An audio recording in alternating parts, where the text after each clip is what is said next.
Open Marine. Serangan teroris 11 September 2001 membuat kebijakan keamanan nasional baik di pemerintahan George W. Bush dan Kongres sebaiknya memeriksa kinerja komunitas intelijen dalam konteks sejarah sebelum membuat perubahan jangka panjang pada badan-badan, struktur atau proses intelijen. Banyak ketidaksempurnaan dalam proses intelijen adalah hasil dari pertukaran yang tak terhindarkan dalam struktur dan proses. Pada akhirnya, satu-satunya cara untuk meningkatkan kemampuan intelijen adalah dengan memahami trademarks dan baik menyempurnakan keseimbangan lebih efektif atau menciptakan cara baru dalam melakukan bisnis yang melewati trademarks yang ada. Studi tentang kejutan strategis dan kegagalan intelijen dari perspektif sejarah memberikan sudut pandang terbaik untuk memahami pertukaran yang ada dan patologi atau pemahaman yang dapat ditimbulkannya penggunaan ketelitian dan keahlian dalam produksi analisis intelijen, serta integrasi analisis ke dalam proses pembuatan kebijakan di masa mendatang. Menggunakan intelijen untuk mencegah kejutan. Ketika kejutan seperti serangan 11 September terjadi, badan intelijenlah yang menanggung beban pengawasan. Kegagalan intelijen dapat menyebabkan kejutan ketika informasi tidak dikumpulkan atau diintegrasikan secara efektif, dan kegagalan kebijakan dapat menyebabkan kejutan jika tindakan tidak diambil meskipun ada peringatan intelijen. Kerahasiaan dalam pembuatan dan implementasi kebijakan memperbesar penerapan kekuasaan secara internasional karena bila dilakukan dengan baik, korban hanya memiliki sedikit waktu untuk melawan kebijakan tersebut secara efektif. Dalam istilah militer, perbesaran kekuatan ini dikenal sebagai penggandaan kekuatan. Sebagai hasil dari kegunaannya, kerahasiaan telah menjadi teknik yang ada di mana-mana dalam implementasi sebagian besar kebijakan internasional. Dalam pencegahan kejutan, badan intelijen memiliki tanggung jawab atas itu, namun tidak semua kejutan dapat dicegah dengan cara intelijen. Kegagalan intelijen. Makna kegagalan dalam intelijen sendiri adalah termasuk kegagalan mengumpulkan informasi yang relevan karena salah memprioritaskan sistem pengumpulan, analisis yang tergesa-gesa, dan penerapan yang diterapkan secara tidak tepat yang menyebabkan gagalnya memberikan informasi yang sempurna kepada pembuat kebijakan. Istilah kegagalan intelijen digunakan untuk menggambarkan situasi negatif terhadap keamanan nasional Amerika Serikat, namun sebagian besar. Contoh kegagalan tidak mengarah pada konsekuensi negatif langsung bagi Amerika Serikat. Contohnya adalah terungkapnya kelemahan dalam peta dan database Badan Intelijen Pusat atau CIA karena pemboman yang tidak disengaja pada kedutaan Cina di Beograd, Serbia pada Mei 1999.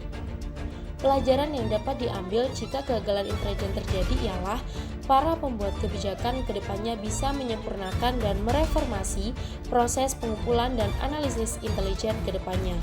Mengenai sumber reformasinya, gagasan reformasi lebih lanjut dapat ditemukan dalam literatur tentang kejutan strategis dan kegagalan intelijen.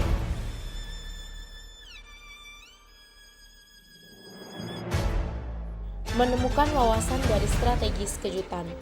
Dalam menemukan wawasan strategis kejutan, dibutuhkan literatur yang kompeten.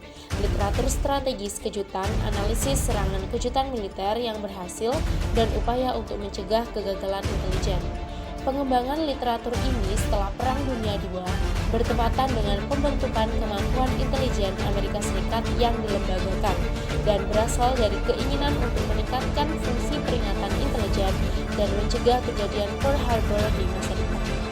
Contoh kasus sejarah dari setengah abad terakhir yang mendapat sorotan paling tajam adalah serangan Jepang ke Pearl Harbor pada tahun 1941, serangan Jerman ke Rusia pada tahun 1941 atau disebut juga dengan Barbarossa, invasi Korea Utara ke Korea Selatan dan keterlibatan Cina berikutnya pada tahun 1950, dan serangan Arab terhadap Israel pada tahun 1973. Kasus-kasus sejarah yang mendapat sorotan tajam.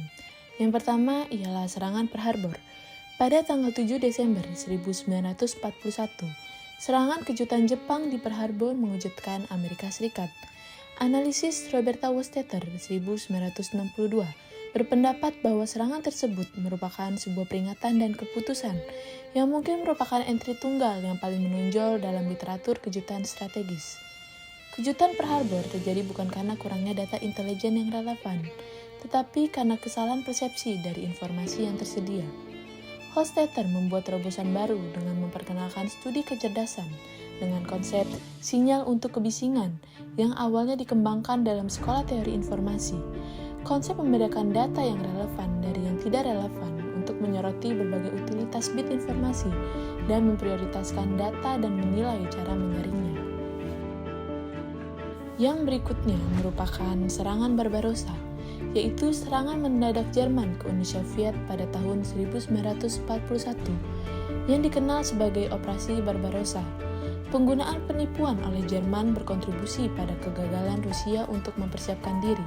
Meskipun bobot yang lebih besar untuk kurangnya persiapan itu harus dikaitkan dengan kurangnya penerimaan Joseph Stalin terhadap laporan intelijen, Barbarossa sebagai studi kasus kejutan strategis menyoroti penggunaan penipuan untuk memanipulasi persepsi kemampuan dan niat, dan pentingnya pola pikir pembuat kebijakan dalam penggunaan, atau lebih tepatnya tidak menggunakan data intelijen.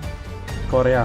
Invasi Korea Utara tahun 1950 ke Korea Selatan dan keterlibatan Cina berikutnya di dalam konflik merupakan kejutan bagi komandan militer Amerika di lapangan dan memiliki dampak negatif yang besar pada operasi militer Amerika Serikat. Itu bukanlah kegagalan intelijen semata, melainkan kegagalan pembuatan kebijakan. Pada bulan Maret 1950, CIA meramalkan bahwa serangan bisa terjadi pada bulan Juni, dan kemudian ada hampir 1.200 laporan terpisah yang diberikan kepada para pemimpin militer yang menunjukkan penumpukan militer Korea Utara secara besar-besaran. Perang Yom Kippur. Sifat dan waktu serangan Arab Oktober 1973 di Israel mengejutkan para pembuat kebijakan Israel.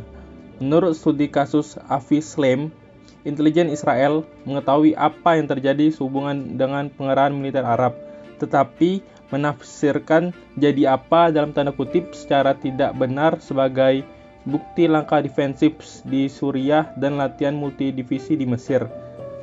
Kesalahpahaman Israel difasilitasi oleh diskon yang tidak dapat pada bukti yang kontradiktif dan diakibatkan oleh strategi penipuan Arab. Studi kasus historis ini menunjukkan bahwa penipuan dan angan-angan yang kebal terhadap bukti yang kontradiktif merupakan faktor penyebab keterkejutan Israel. Menerapkan wawasan pada kegagalan kecerdasan. Wawasan dari 4 studi kasus ini menyoroti banyak konsep berguna mengenai penyebab kejutan strategis. Telah disesuaikan oleh mereka yang mempelajari kegagalan intelijen secara lebih umum. Namun, pada pertengahan 1970-an, kekuatan militer menjadi kurang relevansinya dengan negara-negara besar di dunia, dan kejutan strategis menjadi lebih merupakan ancaman hipotesis daripada ancaman nyata. Sebagian besar studi kasus historis yang relevan telah digali untuk wawasan, menyisakan sedikit yang tersisa untuk dianalisis seperti dicatat Handel pada awal 1980-an. Meskipun studi rinci tentang serangan mendadak lebih memberikan kontribusi yang berharga di lapangan. Reformasi yang memungkinkan.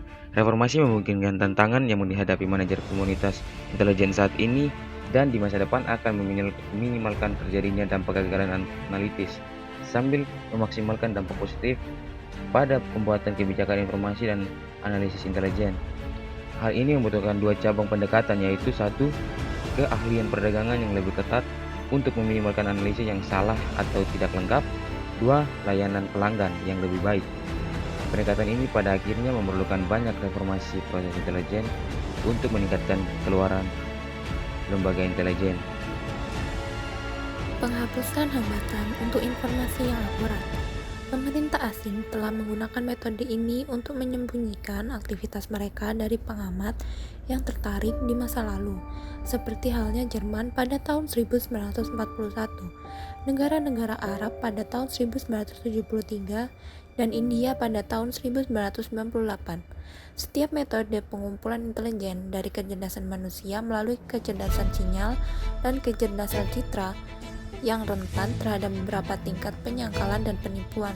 Upaya yang dilakukan untuk menyembunyikan aktivitas tertentu dari satelit seperti yang dituduhkan telah dilakukan oleh pemerintah India pada tahun 1998, memberikan informasi palsu melalui agen ganda dan manipulasi analisis lalu lintas internet yang berdampak pada keakuratan produk intelijen pada akhirnya. For further information of the India failure, see Brian Duffy and Robert Gernberg fallout is heavy as CAR files to predict India test, The Wall Street Journal, 12 May 1998. India tahun 1998, CAR mulai melawan upaya penyakalan dan penipuan dengan memperkerjakan analis untuk tugas ini. Agensi intelijen berharap bahwa upaya ini akan efektif dalam melawan upaya identitas asing untuk memanipulasi persepsi pemerintah Amerika, membuat produk konseptual yang lebih baik. Nilai produk intelijen tidak hanya berasal dari informasi yang terkandung di dalamnya, tetapi juga kedalaman konseptual dan organisasinya. Informasi rahasia dari intelijen kemudian dapat diintegrasikan ke dalam konteks konseptual yang lebih akurat daripada konteks pembuat kebijakan tunggal. Dengan cara ini, intelijen dapat memberikan dampak terbesarnya dengan mendidik, bukan hanya menginformasikan pembuat kebijakan. Sebagian besar penyebab kejutan strategis adalah kekurangan dalam penyampaian produk yang lebih konseptual daripada sekedar produk informasional. Kelemahannya adalah ketidakmampuan untuk menciptakan kerangka konseptual yang akurat yang diperlukan untuk memisahkan sinyal dari kebisingan massa data yang tidak relevan. Masalah signal to noise yang dicatat oleh Roberta Wurst-Micheter dalam studi kasusnya di Pearl Harbor tidak memiliki solusi yang jelas atau mudah diterapkan. Insight adalah metode utama yang digunakan untuk membedakan signal to noise. Reformasi ini diarahkan untuk mencegah kegagalan intelijen melalui peningkatan ketelitian dalam membangun produk analitis. Selain itu, banyak juga yang sesuai dengan rekomendasi yang dibuat Laksamana David Jeremiah dalam penilaian kegagalannya di India ketika dia menyarankan peningkatan analis kompetitif. Meskipun hal ini akan menghambat pencarian kebenaran objektif, dan oleh karena itu harus diwaspadai, pertimbangan kemungkinan alternatif lain diperlukan untuk membangun hipotesis yang paling akurat yang memungkinkan untuk penilaian intelijen akhir. Sementara, reformasi ini mungkin diperlukan untuk konstruksi analisis yang lebih efektif, karena mungkin tidak cukup untuk memastikan akurasi dari analisis. Seperti yang dicatat oleh Michael Hendett, sementara tidak adanya kompetisi dan keragaman dalam kecerdasan adalah resep untuk kegagalan. Institusinya tidak menjamin kesuksesan. Oleh karena itu, pendekatan alternatif tidak akan menjadi obat mujarab untuk masalah yang ada. Tetapi, sejauh mereka akan memaksa analis intelijen untuk memeriksa kembali keyakinan dan asumsi mereka sendiri, produk tersebut dapat ditingkatkan. Metode tambahan untuk meningkatkan akurasi model konseptual adalah untuk memastikan bahwa analis memiliki pengetahuan mendalam tentang akun, untuk memasukkan jika perlu konteks, sejarah, atau bahasa.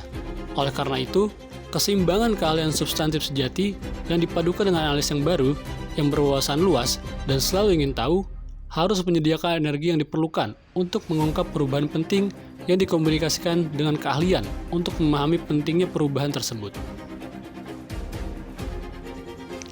Meningkatkan integrasi intelijen ke dalam kebijakan. Kegagalan intelijen yang timbul dari keterputusan antara dunia intelijen dan kebijakan seperti yang terjadi di Barbarossa dan Korea merupakan kejadian yang sering terjadi menurut literatur tentang kegagalan intelijen. Bagian dari keterputusan ini mungkin timbul dari hambatan organisasi yang khas untuk kerjasama, tetapi komponen yang lebih besar mungkin berasal dari perbedaan dalam pola pikir dan tujuan para analis intelijen dan pembuat kebijakan. Terlepas dari implikasi serius terhadap pengabaian intelijen kepada kemanjuran kebijakan, masalah penggunaan produk intelijen untuk mendukung keyakinan yang ada, sementara tidak menerima keyakinan yang menantang preferensi atau komitmen pembuat kebijakan, mungkin menjadi penghalang yang terlalu sulit untuk dijembatani. Karena itu, sampai ke inti kekuasaan dan alasan penerapannya. Untuk masalah ini, intelijen tidak dapat memberikan solusi. Satu-satunya pemeriksaan adalah di area politik. Bagaimanapun, potensi kurangnya penerimaan pembuat kebijakan terhadap analis intelijen adalah poin penting yang harus diperhatikan ketika menilai kegagalan masa lalu dan mengaitkan tanggung jawab. Keterputusan antara intelijen dan kebijakan dapat lebih diperburuk oleh keinginan yang dicatat oleh beberapa analis intelijen untuk membuktikan bahwa pembuat kebijakan ternyata salah. Locke Johnson memasukkan pembuat kebijakan mengabaikan intelijen objektif sebagai salah satu dari 7 dosa strategi intelijen yang mengesampingkan atau membengkokkan fakta yang gagal menyesuaikan diri dengan world shock. Terlepas dari implikasi serius terhadap pengabaian intelijen kepada kemanjuran kebijakan, masalah penggunaan produk intelijen untuk mendukung keyakinan yang ada, sementara tidak menerima keyakinan yang menentang prevensi atau komitmen pembuat kebijakan, mungkin menjadi penghalang yang terlalu sulit untuk dijembatani. Karena itu, sampai ke inti kekuasaan dan alasan penerapannya, keahlian khusus analisis CIA dan kurangnya minat dalam kebijakan memberikan manfaat untuk integrasi informasi yang objektif secara nominal, tetapi menghambat kemampuannya untuk memahami kebijakan Amerika Serikat yang menyeimbangkan pertimbangan perdagangan strategis dan politik dalam perhitungannya. Hubungan yang erat antara analis dan pembuat kebijakan mungkin diperlukan untuk mengatasi hambatan dalam komunikasi dan penerimaan intelijen. Mantan Direktur Central Intelligence Robert M. Gates merekomendasikan lebih banyak interaksi umpan balik dan arah mengenai strategi, prioritas, dan persyaratan yang penting untuk kinerja intelijen yang baik. Amerika Serikat akan terus menghadapi ancaman terhadap rakyat, kekayaan, dan kekuasaannya. Perlindungan terbaik terhadap kejutan bencana adalah kewaspadaan lanjutan terhadap potensi kegagalan intelijen.